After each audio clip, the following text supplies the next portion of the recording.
1968 was a year the country spent holding its breath. Martin Luther King was gone by April. Robert Kennedy was gone by June. The evening news carried Vietnam into the living room every night at 6:30. And somewhere above it all, three men were circling the moon, close enough to touch it, still too far to land. And yet, if you stepped inside an ordinary American home that year, a brick rambler in Ohio, a clapboard house outside Atlanta, a two-bedroom rental in Sacramento, you'd find something almost stubborn in its calm. The world outside was shaking. The world on the kitchen counter was not. The coffee still perked the same way it had for 20 years. The phone still hung on the same wall with the same cord stretched to its limit. The things a family owned in 1968 weren't built to be replaced next year or even next decade. They were built by engineers who assumed you'd still own them when your kids left for college, not by marketing departments counting on you to throw them away. Tonight, we're going to walk through 7 of those things. Ordinary objects, the kind nobody photographed because nobody thought they'd ever be gone. And the 7th one, I'll tell you now, it's the one people forget first because it didn't break and it didn't wear out. It simply stopped being necessary, and an entire industry disappeared with it in less than 20 years. Let's start in the kitchen. Number 1. The Western Electric Model 500 wall phone. It hung by the kitchen doorway, black or almond or that particular shade of avocado green everyone seems to remember, with a cord that had been stretched, restretched, and stretched again until it could reach clear into the hallway if you needed privacy for a call. You didn't own that phone, not really. You rented it from the Bell system for a few dollars a month, and in exchange, you got a machine that would still be dialing perfectly on the day you moved out.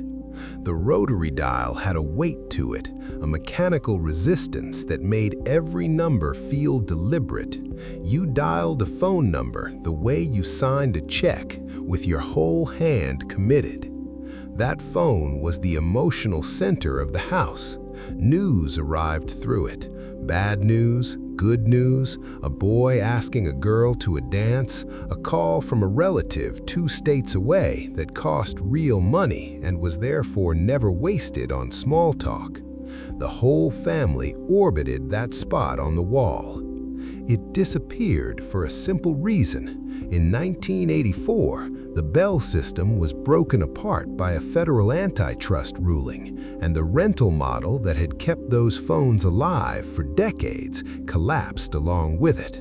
Cheap plastic phones flooded in, designed to be bought, not maintained, and the culture of one phone, one location, one household conversation went with them. Number 2, the stovetop percolator. Before there was a machine that did it for you in 90 seconds, there was a pot on the back burner that took its time, and everyone in the house understood that sound. That low, rhythmic bubbling, first slow, then faster, was the actual alarm clock in a lot of homes. You could tell how close coffee was to ready just by the pitch of the perking. It filled the kitchen with a smell that a drip machine, sealed and enclosed, never quite manages to release the same way. The percolator was simple aluminum or stainless steel, a glass knob on the lid so you could watch the color of the coffee darken with each cycle. There was no setting, no button, no shut-off timer. There was only attention, someone standing near the stove, half awake, listening. Automatic drip coffee makers took over through the 1970s because they were faster and required no supervision. That convenience is real, and nobody's arguing against it. But something quieter went missing with the percolator. The 5 minutes of standing still, doing nothing, but waiting for something you'd get to enjoy. Number 3. The the console stereo. In a lot of living rooms, the biggest piece of furniture wasn't the sofa.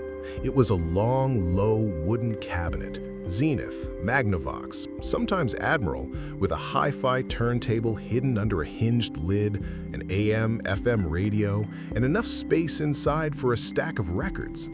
It was built like a real piece of furniture because that's exactly what it was meant to be. Something you'd keep in the family for years, refinished maybe once, passed down rather than thrown out. Sunday afternoons in a lot of houses had a particular shape. Someone would lift that lid, set the needle down, and the whole room would organize itself around whatever record was playing. It wasn't background noise.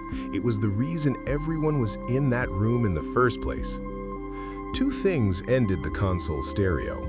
First, solid-state electronics got small enough that all that sound no longer needed a cabinet the size of a couch.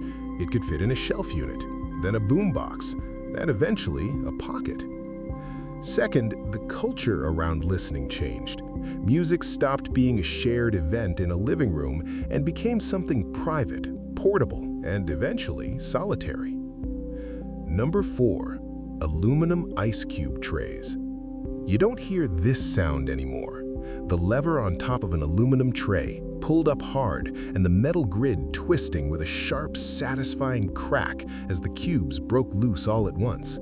It took effort. Cold metal against your palm, sometimes stuck to the freezer shelf and needing a hard tug to free, and it made a sound you could hear from another room. Those trays were solid aluminum, built to survive being dropped, frozen, and yanked on for a decade without bending permanently.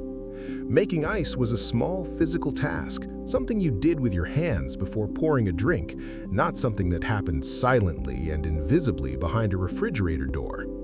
Flexible plastic trays came first, quieter and cheaper, and then automatic ice makers built directly into the freezer made the whole ritual unnecessary. Ice simply appears now.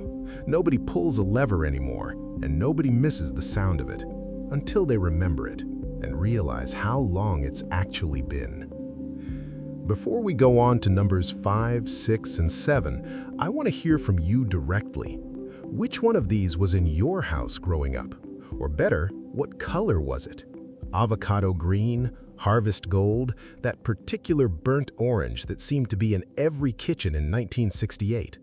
Put it in the comments. I read every single one, and some of the best stories in this series have come from what you've told me. Number 5. Original Pyrex bakeware. The Pyrex dish that came out of a 1968 oven had been through the freezer the night before, and it didn't crack, didn't warp, didn't so much as show a hairline stress mark.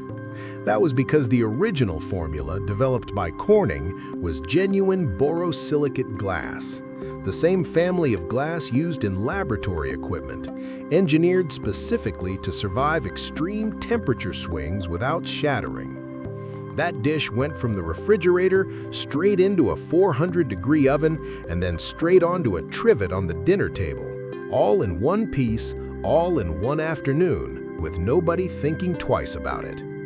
Families kept the same casserole dish for 20, 30 years.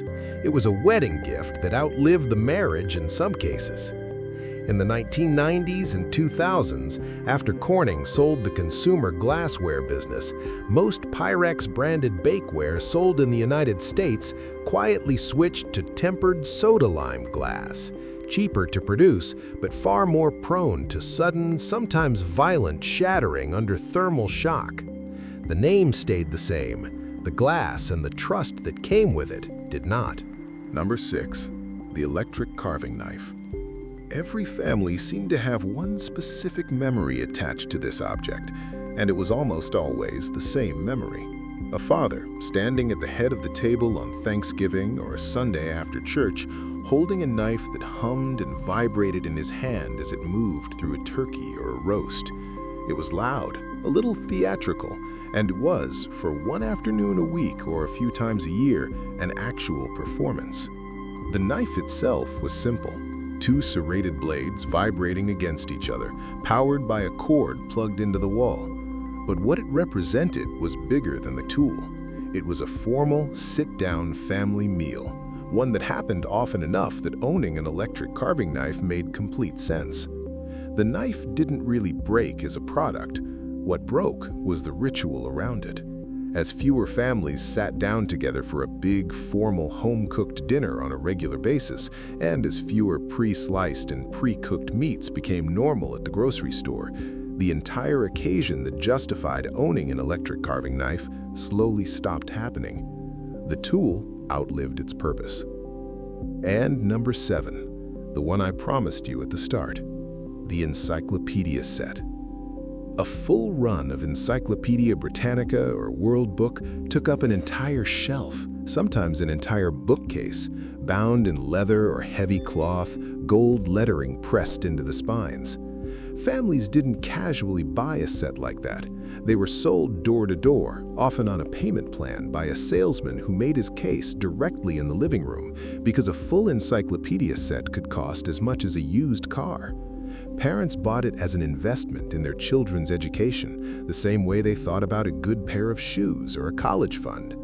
When a kid had a school report due, that shelf was where you started.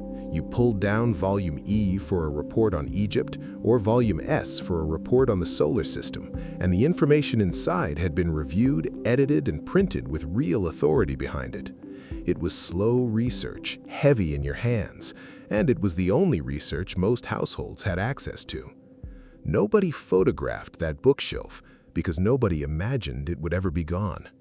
But between the rise of home computers in the 1980s and 90s and the arrival of the internet in the 2000s, an entire industry that had thrived for over a century simply stopped being necessary within about 2 decades. Encyclopedia Britannica printed its last physical edition in 2010. The World Book still exists, but almost nobody buys the paper version anymore. The shelf space that used to hold 24 volumes now holds almost nothing at all. So that's the list. A phone on the wall, a pot on the stove, a cabinet in the living room, a tray in the freezer, a dish in the oven, a knife on the table, a shelf of books. None of them on their own mattered all that much. A percolator is just aluminum and a handle. An ice tray is just metal and a lever. But none of us actually miss the metal or the glass or the wood. What we miss is what surrounded them. The 5 minutes of waiting for coffee to finish, the Sunday afternoon built around a record, the one formal dinner a week that made a special knife worth owning, the shelf of books a father was proud enough to point out to a guest. We remember these objects because we remember the lives that moved around them. Slower lives in some ways, and maybe not in better in every way, but lives that had a rhythm we don't entirely have anymore. If this kind of history means something to you, subscribe. There's a lot more of this country's quiet, ordinary past still worth remembering, and we're not done.